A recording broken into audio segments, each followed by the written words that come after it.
अभी से कुछ दिन पहले 2-4 दिन पहले ही एक मामला उठा था बलि प्रथा, जो श्यामा माई मंदिर परिसर से जुड़ा हुआ था जी। बहुत सारे युवा या बहुत सारे संगठनों ने इसका विरोध भी किया था। तो आप ये बताएं कि बलि प्रथा जरूरी क्यों है और जरूरी क्यों नहीं है? आपने बहुत उत्तम प्रश्न किया कि बलि प्रथा जरूरी क्यों है और क्यों नहीं है। सबसे पहले तो हम निवेदन करना चाहेंगे और आपको बताना चाहेंगे, जितना हम जानते हैं कि ये मिथिला भूमि है और मिथिला भूमि में जानकी जी की विशेष महिमा है। और आज तक मुझे किसी शास्त्र में, कोई धर्म ग्रंथ में, किसी वेद में, किसी पुराण में, किसी स्मृति में ये कोई प्रमाण नहीं मिला कि जानकी जी अवैष्णवी थी। वो परम वैष्णवी थी और हम मिथिला के हैं। रही बात परंपरा की, तो सबसे पहले जो ये विषय है बलि प्रथा इत्यादि की बात हमें भी सुनने को मिला। बलि प्रथा, बलि का मतलब सबसे पहले, मैं ये नहीं कहना चाहता कि उन लोगों को जानकारी नहीं है, लेकिन मैं इस बात को संपूर्ण रूपेण प्रमाणित कर दूंगा। चाहे आप जिस ग्रंथ की बात करें, जिस शास्त्र की बात करें, हम संपूर्ण वैष्णव समाज, संपूर्ण भारतवासी, संपूर्ण जितने महात्मा गण हैं, इन बातों को मानते हैं कि बलि प्रथा का मतलब ये है कि राजा बलि का नाम आप सबने सुना होगा। जितने सनातन धर्मी हैं सभी जानते होंगे राजा बलि के विषय में। जिस प्रकार से राजा बलि ने, भगवान जब वामन के रूप में आए, उन्होंने अपना सर्वस्व दान कर दिया। तन मन धन सारा चीज़ उन्होंने भगवान के चरणों में दान कर दिया। उसी प्रकार से भगवान को या भगवती, जिस किसी रूप में भी भगवान भगवती को मानते हैं, उनके प्रति संपूर्ण भाव को समर्पित कर देना, अपने अवगुणों का परित्याग कर देना, अपनी कमियों का, अपने दुर्गुणों का त्याग करना, हमारी दृष्टि में, वैष्णवों की दृष्टि में सचमुच बलि प्रथा वही है। और आपने कहा कि बलि प्रथा, ये बलि क्यों नहीं होना चाहिए।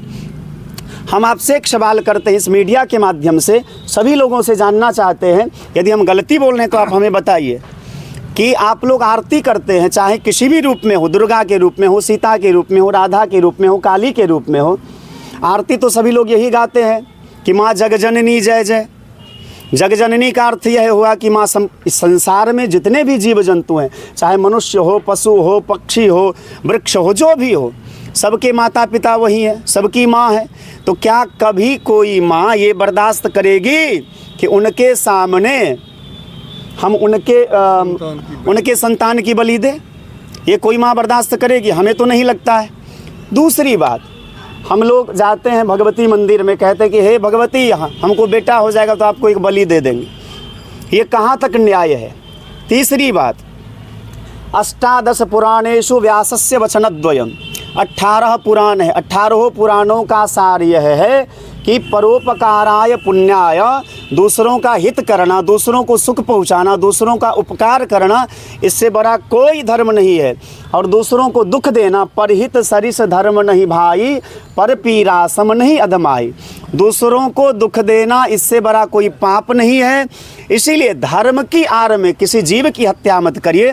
आप ब्राह्मणों की सेवा कर दीजिए, संतों की सेवा कर दीजिए, समाज में जो गरीब है, लाचार है, विकलांग है, जिसको भोजन का कमी है, वस्त्र का कमी है, उसकी सेवा कर दीजिए। किसी जीव को मारना ये न्याय नहीं है हमारी दृष्टि में। रही बात, हमने पेपर को पढ़ा, कई विद्वानों के वक्तव्यों को पढ़ा और सुना, तो उसमें लिखा था कि वेद में ऐसा लिखा है। मैं उन सभी विद्वानों से पूछना चाहता हूँ और जानना चाहता हूँ, जिज्ञासा है, विनम्रता पूर्वक मैं जानना चाहता हूँ कि जो वेद और वेद का अंश है वेदांत, उस वेदांत में लिखा है अहिंसा परमो धर्मः, वह वेद कभी हिंसा का समर्थन कैसे करेगा?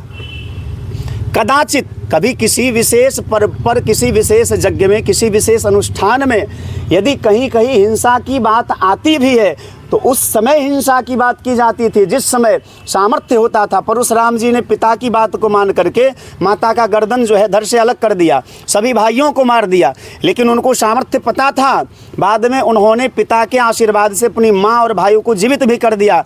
क्या आज हिंसा करने वाले जो भी लोग हैं, अपने स्वार्थ की सिद्धि के लिए जो लोग किसी जीव को मारते हैं, बकरी को, बकरा को मारते हैं, मुर्गा को काटते हैं, या किसी पशु पक्षी को मारते हैं, क्या उनमें सामर्थ्य है? यदि सामर्थ्य है तो शायद हिंसा करना कोई बुरी बात नहीं होगी। लेकिन यदि ऐसा सामर्थ्य नहीं है तो निश्चित रूप से ये अन्याय है। किसी जीव की हत्या करना ये सरासर पाप है। रही बात, हम परंपरा की बात करते हैं, तो हम बस 2 मिनट के माध्यम से आप सभी लोगों को यही समझाना चाहेंगे कि परंपरा की बात हम करते हैं तो परंपरा, जो भी परंपरा हो, जो वेद का अनुमोदित परंपरा है, जो वेद जिस बात को मानता है, यदि वो परंपरा हम चलाए हैं तो धर्म है। लेकिन वेद के नाम पर, पुराण के नाम पर कि उस वेद में ऐसा लिखा है, उसका कोई प्रमाण होना चाहिए, पुष्टि होनी चाहिए, तब उस बात को हम मानेंगे। और यदि मान लीजिए, कई लोग कहते हैं कि ये भगवती का प्रसाद है, तो प्रसाद खीर भोग लगाते हैं, फल भोग लगाते हैं, मिठाई भोग लगाते हैं, उसको हम वैसे पा लेते हैं। तो जो लोग कहते हैं ये भगवती का प्रसाद है, उनसे हम कहना चाहेंगे कि जब आप किसी बकरी को मारते हैं, छाग की बलि देते हैं, तो आप उसको तेल में तलिए वलिए मत, उसमें मिर्च मसाला मत लगाइए, ऐसे पा लीजिए, वो तो करेंगे नहीं। तो प्रसाद के नाम पर हम जीव की हत्या करके अपने जिह्वा के स्वाद के लिए मारते हैं, ये सरासर पाप है। और ये पाप एक माँ कभी बर्दाश्त नहीं करेगी। भागवत सर्वमान्य ग्रंथ है, उसको वैष्णव भी मानते हैं, अवैष्णव भी मानते हैं। आप भागवत को उल्टा करके देख लीजिए। जी, मैं अपना परिचय, सबसे पहले तो मैं दासानुदास हूँ। हमारे जितने यहाँ सारे लोग उपस्थित हैं, सब हमारे सब गार्जियन हैं, लेकिन इस दास का छोटा सा नाम श्रवण दास है और परम पूज्य श्री पचाढ़ी पीठाधीश्वर श्री महंत श्री 108 श्री मौनी बाबा की कृपा पात्र हैं। इस वीडियो को लाइक करें, हमारे चैनल को सब्सक्राइब करें और बेल आइकन जरूर प्रेस करें